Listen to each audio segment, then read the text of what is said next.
Hola, bienvenidos a otro episodio de Código Abierto. Hoy nos visita el doctor Eduardo Gerón, es analista jurídico, reconocido en todos los medios de comunicación, ex juez y abogado especialista en derecho penal. Con su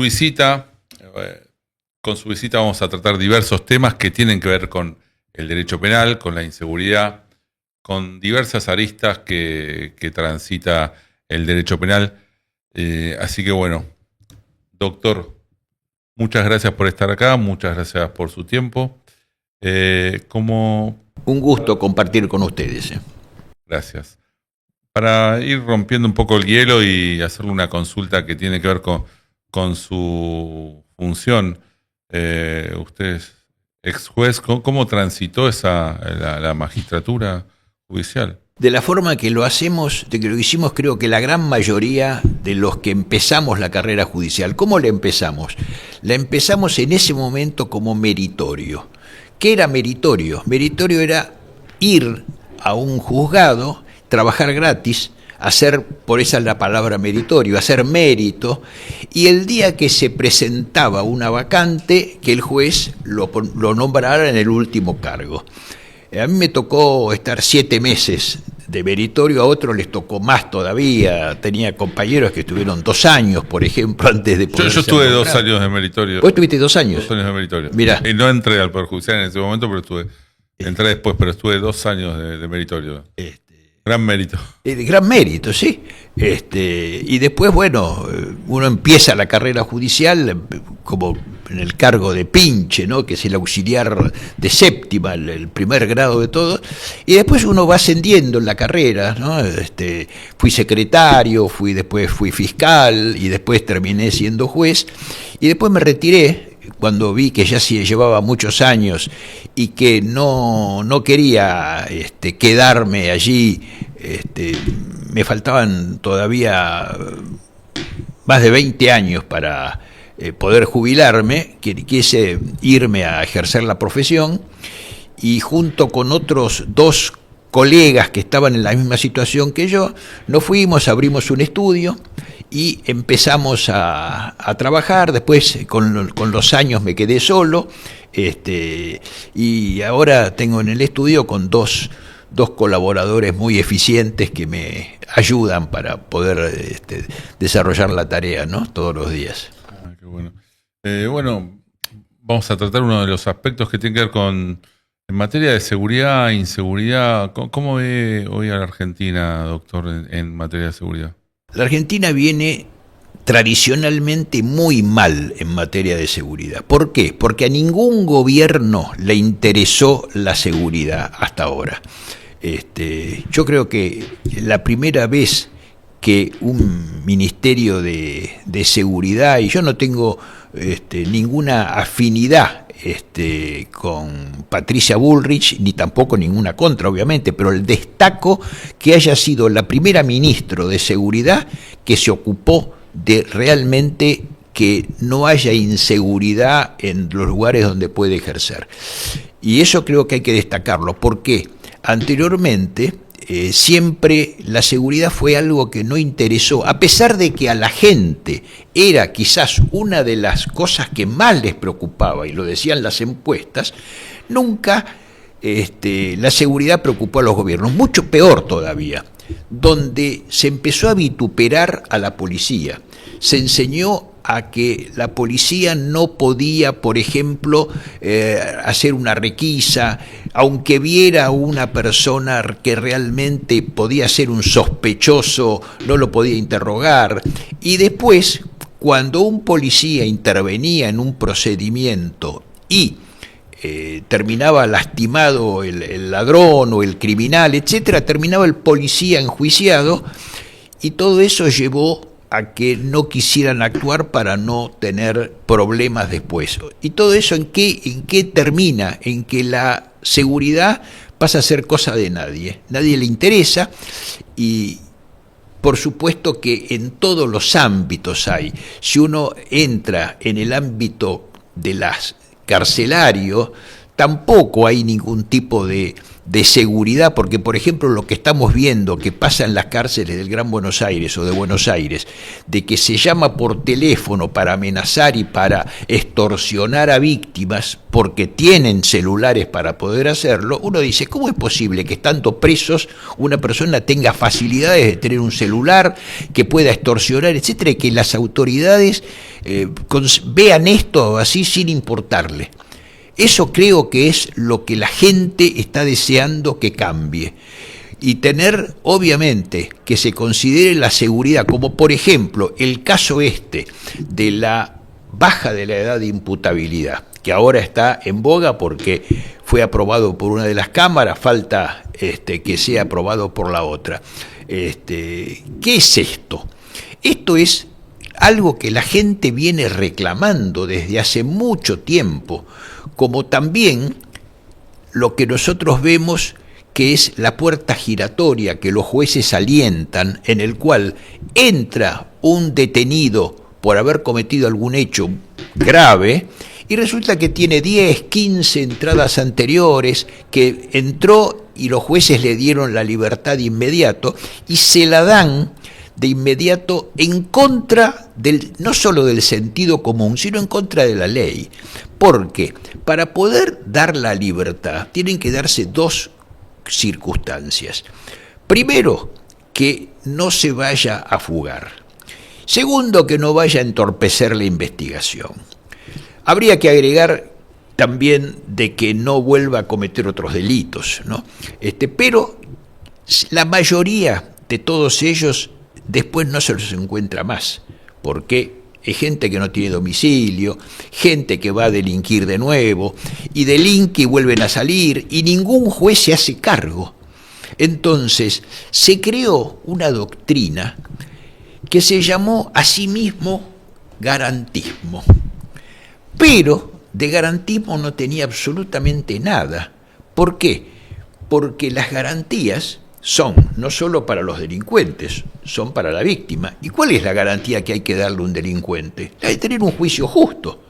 Esa es la garantía que hay que dar, no la de ponerlo en libertad cuando no corresponde, porque eso no es una garantía, eso es algo que se le da y que no corresponde. ¿Y cuál es la garantía de la víctima? La garantía de la víctima es tener al que lo robó, al que le mató un familiar, juzgado, y que haya justicia con esa persona, que se la condene si es culpable. Esa es la garantía que hay que darle a la víctima. Y cuando nosotros vemos que la víctima no elige ser víctima, la víctima es elegida por el delincuente, el que elige ser delincuente es el victimario. Entonces, aquí se le ha dado al delincuente montones de garantías. Por ejemplo, se lo deja en libertad cuando tiene que cumplir una condena mucho antes de lo que la ley prevé. Se ignoran los informes del Servicio Penitenciario Federal cuando dice, o de los servicios de las provincias, cuando dice, no, esta persona no está resocializada. El juez dice, este informe no tiene un valor decisorio y yo le concedo la libertad. O sea, todo eso crea un caldo de cultivo que provoca que los hechos de inseguridad, los hechos delincuenciales crezcan a niveles gigantescos, y que no haya una adecuada respuesta de las autoridades, ni por parte de la prevención, o sea, de la policía, ni por parte de la represión, que es también el Poder Judicial, que tiene que juzgarlo. Claro, coincido con vos, Eduardo, respecto a la labor como ministra, como exministra de la doctora Patricia Bullrich, respecto a esta posición que siempre tuvo también en la gestión anterior de Mauricio Macri, donde el caso Chocobar es un caso donde se puso al hombro esa situación de defensa del policía que entendía que había actuado, digamos, para poder atrapar al delincuente que había cometido un delito. Y bueno, es una cuestión para tener en cuenta. Creo que esta nueva reforma que se viene en el Código Penal va a tener en cuenta distintas situaciones respecto a la actuación policial, para que obviamente después no sean juzgados como delincuentes por ciertas actividades que tienen que ver con el quehacer de un policía, ¿no? Que tienen que ver con combatir el delito. Por supuesto, por supuesto. Y lo que acabas de mencionar sobre la reforma del código es fundamental, pero fundamental. ¿Por qué? Porque este código, primero, vamos a decirlo claramente, el Código Penal se dictó en 1921, entró a regir al año siguiente. O sea que en 1921 hasta hoy pasaron 105 años. Claro, la realidad del año 21 fue distinta a la del año 40, a la del 50, a la del 70. ¿Qué pasó en todo ese tiempo? Se fue reformando. Empezaron a haber parches por todos lados que se hacían en o bien en reformas sobre el código o bien en leyes especiales. Y la cantidad de leyes especiales que hay sobre contrabando, sobre maltrato animal, sobre montones de cosas, sobre incumplimiento de deber de asistencia familiar, bueno, a medida que vamos recordando cosas, son leyes especiales. Entonces, en este Código Penal nuevo, en esta reforma, que no es una reforma, es un Código Penal nuevo, se recopila todo ese bagaje de leyes dispersas en un solo texto. Por eso va a tener mucho más artículos que el que tenía, pero uno encuentra todo en este código. Y por otra parte, creo que la ley penal tiene que ser una ley que realmente los delitos tengan una justipreciación adecuada. Nosotros acabamos de ver que, para darte una idea, la corrupción del funcionario público tiene que ser un hecho muy serio y muy seriamente castigado. No puede tener penas mínimas como tiene ahora, que en muchos casos son excarcelables, porque no reflejan la necesidad de encontrar que quien ejerce una función pública tenga una responsabilidad mucho mayor que la de cualquier ciudadano. Entonces, si un funcionario corrupto no tiene una pena condigna a lo que hace, bueno, la gente tiene una sensación de que no hay justicia. Y precisamente esto, las liberaciones anticipadas o incorrectas, de las que hablábamos, todo esto llevó a un punto en el que entre las instituciones peor vistas por la opinión pública está la justicia. En una encuesta que leí hace poco, es la institución peor vista por la opinión pública, la justicia. ¿Y quiénes son los encargados de que esto sea así? Los propios jueces. Porque en la medida en que un pleito dure un tiempo eterno y se eternice, contrariando la máxima de que justicia lenta no es justicia, como acaba de suceder los otros días o como pasa en numerosas causas, entonces realmente los jueces son los propios que están creando esta situación de descreimiento de la gente hacia la justicia, ¿no? Sí, que la causa judicial sea un chicle que sea interminable, que dure años, cuestión que no se puede explicar de forma racional ni razonable por ningún medio. Los jueces que tienen que explicar esa situación, por qué esas demoras, no tienen manera. No tienen manera porque no hay explicación posible. ¿Qué es lo que se dice? Se dice que el exceso de trabajo. Y no es el exceso de trabajo el argumento que se puede dar. ¿Por qué? Porque si fuera el exceso de trabajo, todos los juzgados tendrían que tener la misma tardanza en los pleitos. Y no, nosotros vemos que hay algunos tribunales que son más expeditos, más rápidos que otros, y otros que son mucho más lentos, que dejan prescribir las causas, se eternizan, y todo esto está revelando una inadecuada utilización del tiempo o una falta de experiencia en lo que se está haciendo, o lo mucho peor es un doloso accionar judicial de decir no me ocupo y dejo que las causas prescriban.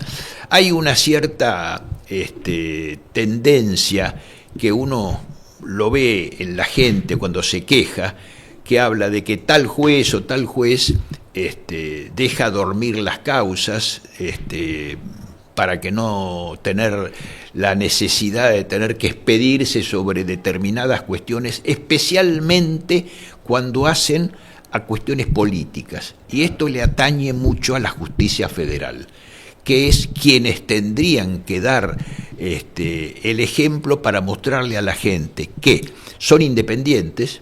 Y esto lo digo sabiendo que hay muchos jueces que honran al Poder Judicial, pero también hay muchos otros que no lo honran, ¿no? Entonces, lo ideal sería que todos los jueces sean independientes. Había un viejo juez allá a principios de siglo, o no muy a principios de siglo, pero para los años 20 y pico, que una vez lo llamó un presidente de la República y le dijo a un juez de instrucción: doctor, quisiera verlo en mi despacho para hablar con usted. Y el juez le contestó: doctor, hay tanta distancia de su despacho hasta el mío como del mío hasta su despacho, así que si quiere hablar conmigo, lo espero aquí. Esos eran jueces con que hacían valer su derecho, hacían valer su judicatura y que no se prestaban a tener ningún tipo de juego con el poder político. Lamentablemente no es lo que nos mostró la realidad en todos los últimos años, ¿no es cierto?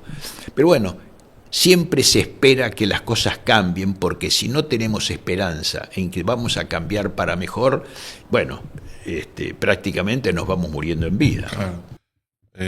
Respecto a la calificación y la denuncia que se le hizo a los manifestantes hace unos días porque fueron considerados sus acciones como actos terroristas. ¿Qué opinión le merece, doctor, esta situación en particular? Esto es un tema que realmente no es la primera vez que se produce. Cada vez que el Congreso, y especialmente porque esto también hay que decirlo, especialmente cuando el gobierno no es peronista. Entonces, cuando el gobierno no es peronista y el Congreso está tratando alguna ley que ellos juzgan que afecta a sus derechos, entonces se invade la plaza del Congreso, se tiran piedras, se rompe todo, se destruye todo. Y bueno, como primera medida, cuando hay destrucción, no solo hay daño intencional, y es un delito. El daño intencional es un delito. Quiere decir que tendrían que ser juzgados por ese delito. También tendrían que reparar los daños, hacerse cargo. Pero claro, como no tienen absolutamente nada esta gente como para cobrarse, ¿a quién habría que cobrárselo? A las agrupaciones que los traen, porque ellos tendrían que ser responsables, ¿no? Y por otro lado, en cuanto a que tirar, por ejemplo, una bomba Molotov a un grupo de gente, ¿eso qué es? Si se muere alguno no me importa. Entonces, eso es un acto, realmente es un acto terrorista, porque ¿qué diferencia hay hacer esto como entrar a una estación y tirar tiros así al tuntún y que matar al que venga? Si tuvieron suerte de que aquí no hubo daños y no hubo lesionados, es una cosa, pero si aquí hubiera habido un lastimado, hubiera habido un muerto, hubiera sido alguien que no tenía nada que ver, podía haber sido un policía, podía haber sido alguien que pasaba por allí, podría haber sido un legislador, cualquiera, sin importar si han tirado la bomba. Y eso sí, eso pasa a ser un acto terrorista, un acto que, como la Constitución lo dice, va contra el sistema democrático, ¿no? Entonces es lógico que el que las hace tenga que afrontar las consecuencias de sus actos. De alguna manera lo que quiere hacer esta gente es afectar el funcionamiento normal del sistema democrático, que es el Congreso, ¿no? Por supuesto. Una ley. ¿Cuál es entonces el límite judicial, el límite jurídico entre protesta y delito? ¿Cómo ves ese juego ahí? Tendría que ser un límite fácil y simple, porque son dos derechos en juego. El derecho de protesta, por ejemplo, que no solo está cuando se cometen este tipo de hechos, sino el de corte de una calle, por ejemplo. Entonces está el derecho de protesta, está el derecho de la gente de circular, y acá está el derecho de la gente de que no la agredan. Entonces, podemos simplemente decir de esta forma: la protesta tiene cabida y tiene validez en tanto en cuanto no interfiera con otros derechos, en tanto y en cuanto respete los otros derechos, o sea, respete el derecho de circular, respete el derecho de no ser lastimado, de tener seguridad, son todos derechos de la gente.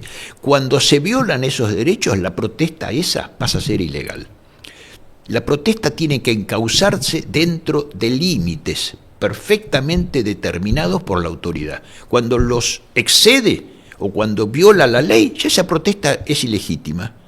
Así de simple. Nunca se lo ha aceptado acá. Acá hasta se acepta, se ha llegado a que insulten, escupan a la policía, le peguen a los policías, y todo eso sería absolutamente increíble de que suceda en otro país, por ejemplo.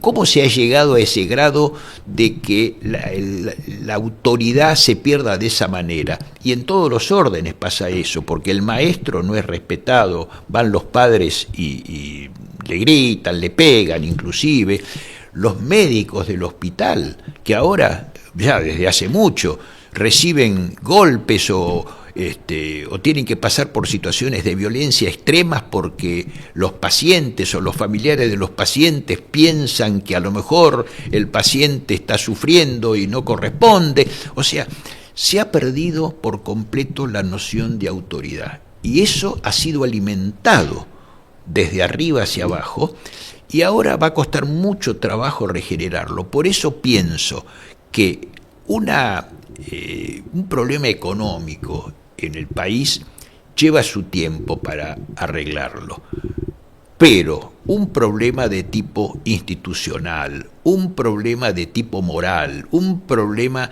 de tipo de los valores de la vida, va a llevar mucho tiempo, porque, por ejemplo, ahora cuando un joven sabe que ni su padre ni su abuelo trabajaron nunca en la vida y se mantuvieron con que todos nosotros tuvimos que mantenerlo por medio de planes, etcétera, ¿qué podemos esperar de ese chico?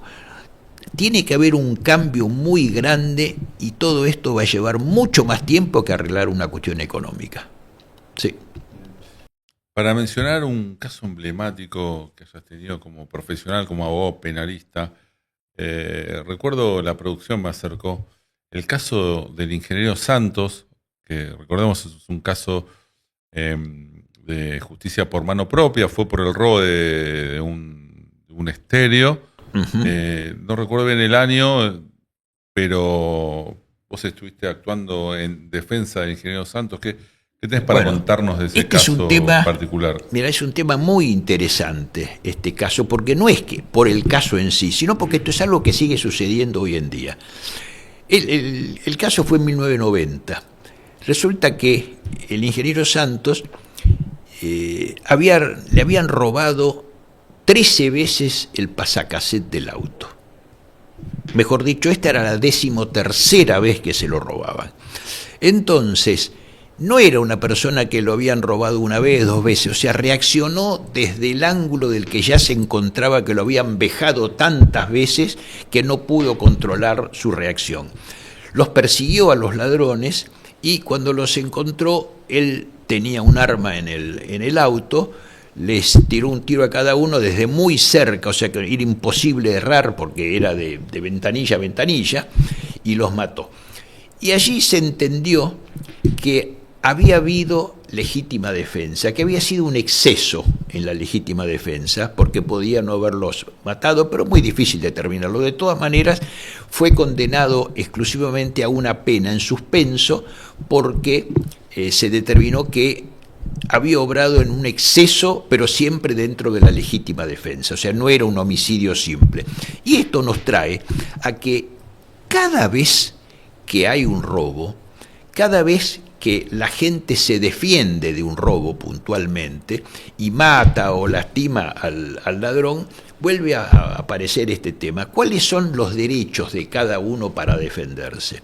Creo que nosotros tenemos, porque la ley lo dice, la posibilidad no solo de evitar que nos roben, sino de evitar que se consume el delito. Esto es, que mientras el ladrón no desaparezca de la posibilidad de defensa, la persona está actuando en legítima defensa. Si evita que el robo se consuma porque lo agarra en el camino, porque puede evitar, porque le tiró un tiro y lo lastimó para evitar que se le lleve todo lo que le había robado, bueno, es su derecho. Después se verá si hay exceso o no, pero es su derecho. Y esto es lo que difícilmente se sepa. Se cree que uno tiene que dejarse robar, que no tiene posibilidades de defenderse. ¿Cómo que no? Eso sería absolutamente antinatural. Nadie está obligado a dejarse robar. Si a mí me roban, tengo derecho no solo a evitarlo, sino de perseguirlo hasta lograr que me devuelva las cosas, si fuera el caso y tuviera la posibilidad, ¿no? Pero esto hay que dejarlo clarito porque la gente no lo sabe. Bien, doctor, entonces podemos estar en presencia de la sociedad hoy, tiene una tolerancia más alta a lo que tiene que ver con la justicia por mano propia, o mal llamada, o la actuación dentro de la legítima defensa. Entiendo que ese es tu pensamiento.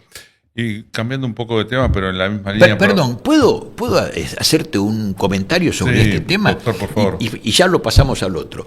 Mirá, este tema de la legítima defensa es tan interesante que cuando vos mencionaste el caso Chocobar, en Chocobar los jueces de primera instancia y de segunda instancia lo condenaron porque dijeron que había habido una actuación ilícita por parte de él.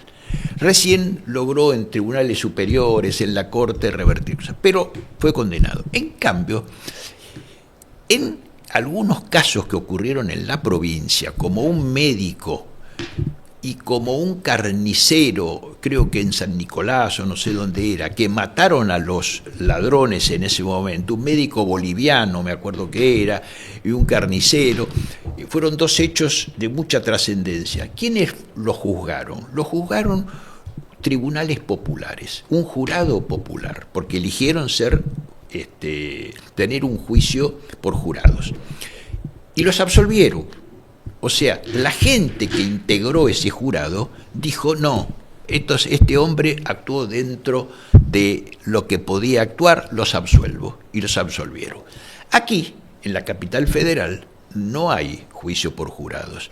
Entonces lo juzgó un juez, o lo juzgaron jueces que están en su despacho tranquilamente con sus custodias, que no tienen ningún tipo de peligro y que entonces tienen una posibilidad de juzgar a la persona que se defiende con un rigorismo que realmente va contra el sentido común.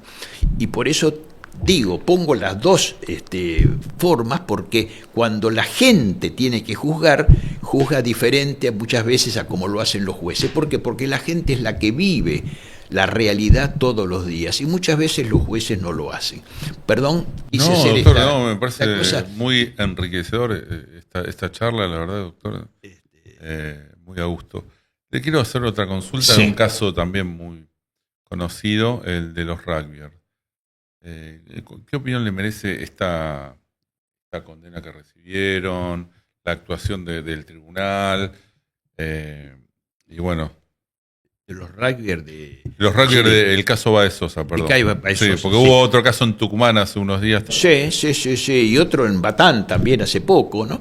Bueno, es un caso que realmente cuando se juntan en grupo y empiezan a cometer violencias y grupos violentos, creo que tienen que ser juzgados de esa forma.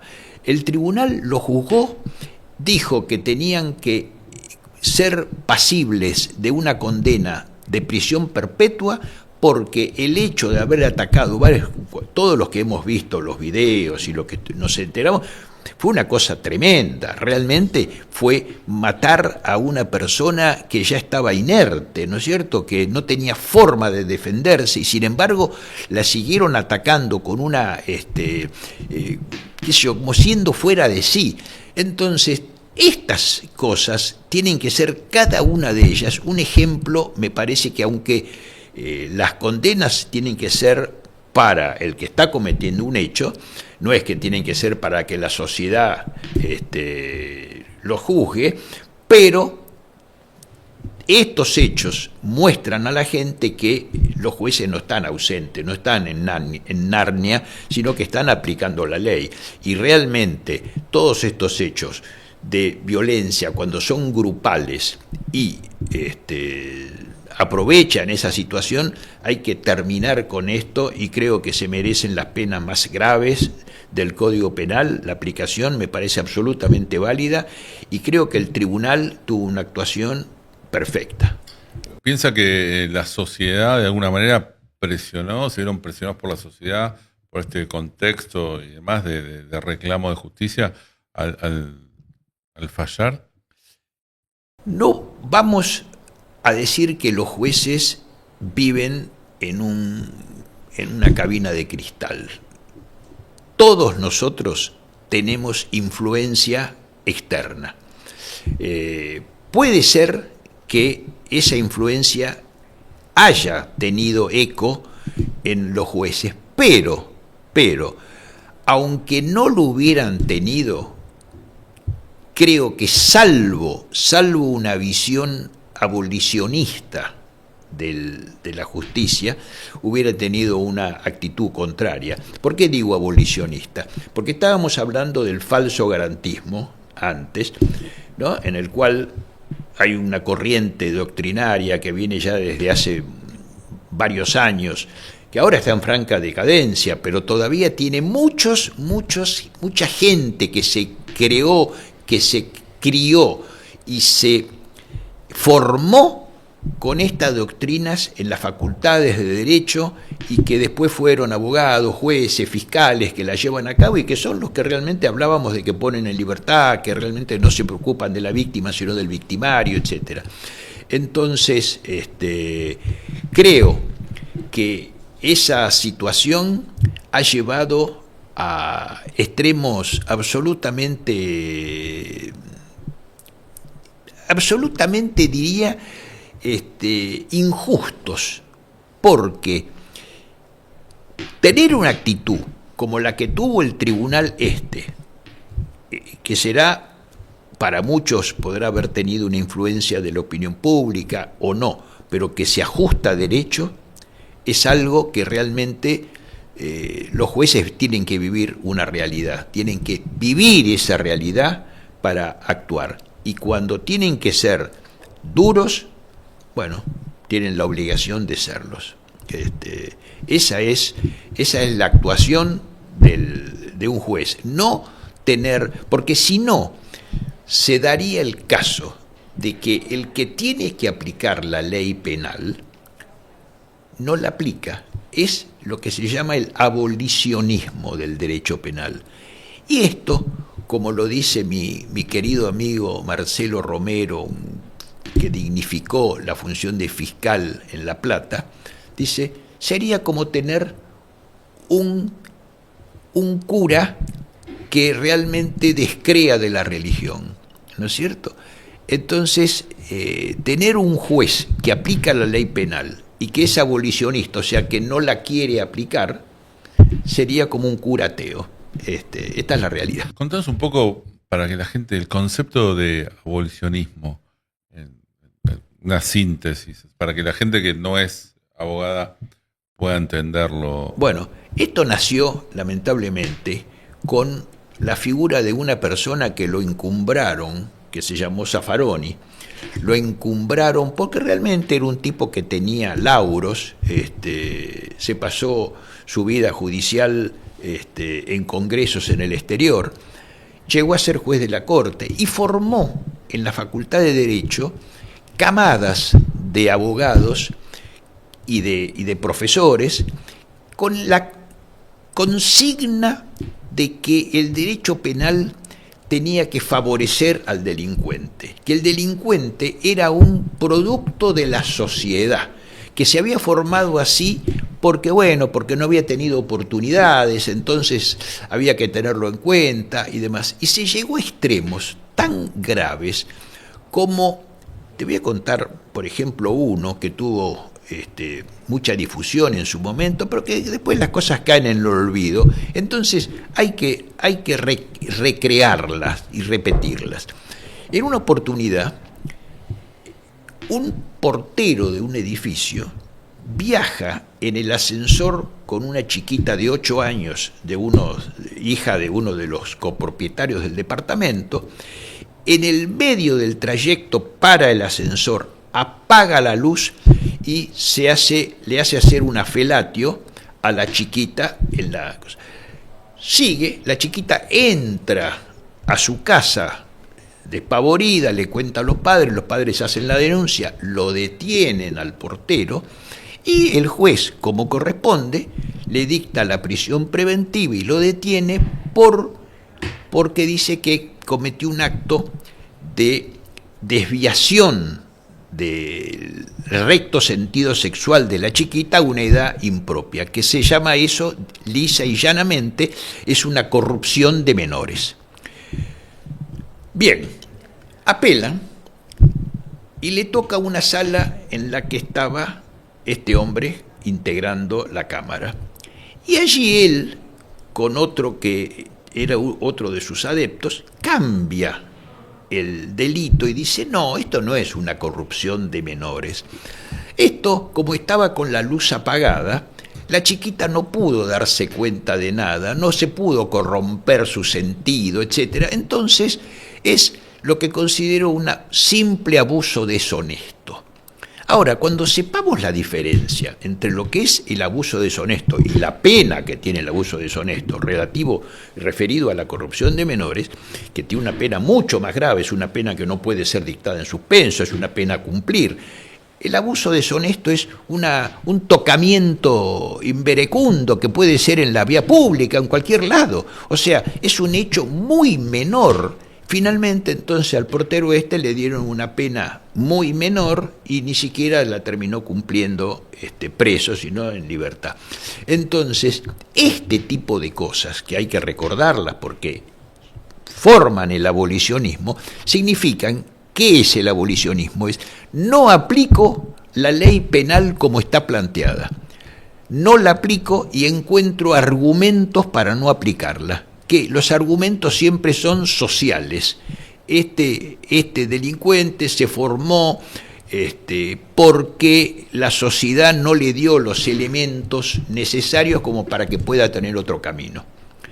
Entonces, hoy en día creo que está en franca decadencia esta doctrina, porque la verdad es que la situación de inseguridad es tan grave en todos los aspectos en la Argentina, especialmente en determinadas zonas del Gran Buenos Aires, que se ha visto que esto es un sinsentido, algo que no puede realmente ya más tener validez. Y entonces la propia realidad ha terminado con esta doctrina que nunca debió haber nacido.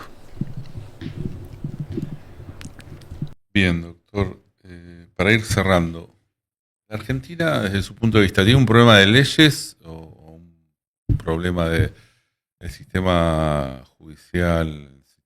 La Argentina tiene para mí un problema de cumplimiento de la ley, donde el que no cumple la ley no tiene una sanción condigna. Y entonces nosotros vemos que en todo orden pasa con las ordenanzas municipales, con las disposiciones municipales.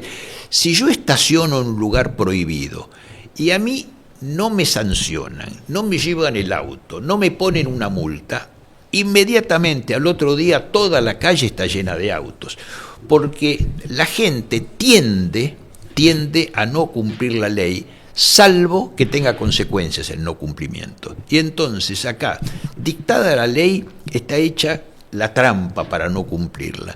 Una vez, te cuento esta anécdota, vino hace muchos años el alcalde de la ciudad de Berna, en Suiza. Entonces lo entrevistó el diario La Nación en una vieja nota hace varios años, y el cronista le dice, obviamente, bueno, ustedes tienen este orden porque ya de por sí son innatos en el cumplimiento de la ley. Y dice, no se confunda, le dice el alcalde. En cuanto nosotros descuidemos la sanción en una generación, ya la otra no la cumple. Entonces tenemos que ser muy estrictos en que quien incumple la ley sea sancionado, porque la impunidad, me parece a mí, y esto lo digo con todas las letras, la impunidad es la madre de todas las incumplimientos legales, la madre de los delitos, la madre de las contravenciones, saber impune. Entonces, pasa en la vida familiar. Si un hijo sabe que hace lo que quiere y los padres no lo reprenden, bueno, el hijo cada vez va a hacer cosas peores. Y eso en la vida ciudadana pasa exactamente lo mismo. Entonces, podríamos decir que la Argentina tiene más un problema de autoridad que de legislación. Sí, porque las leyes existen, las leyes están, habrá que adecuar algunas, como acá se está haciendo con el Código Penal, pero es un problema de mentalidad, de impunidad y de falta de cumplimiento de la ley. Bueno, doctor, le agradezco mucho su visita, el tiempo y esta conversación que ha sido muy, la verdad, muy interesante desde todo punto de vista. Pasamos por todos los temas de actualidad y bueno, recordamos casos que sirven para hoy darnos una idea de dónde estamos parados y cuál es el norte que tendría que seguir la justicia, el derecho penal en Argentina. Marcamos bien lo que tiene que ver con el abolicionismo. Estos ejemplos que diste me parecen que para la gente está bueno que los pueda comprender de este lado práctico. Doctor Eduardo Gerón, le agradezco muchísimo la visita. Gracias. Gracias a ustedes, ha sido un placer venir. Bueno, gracias, doctor. Bueno, este ha sido otro episodio de Código Abierto. Hoy hablamos de justicia, de legislación, temas importantes que hacen a todos los ciudadanos. Es importante tener en cuenta todos los puntos que hoy estuvimos repasando, que tienen que ver imputabilidad, la ley, abolicionismo, el sistema penal en Argentina, la reforma del Código Penal. Bueno, muchas gracias por acompañarnos en otro episodio de Código Abierto.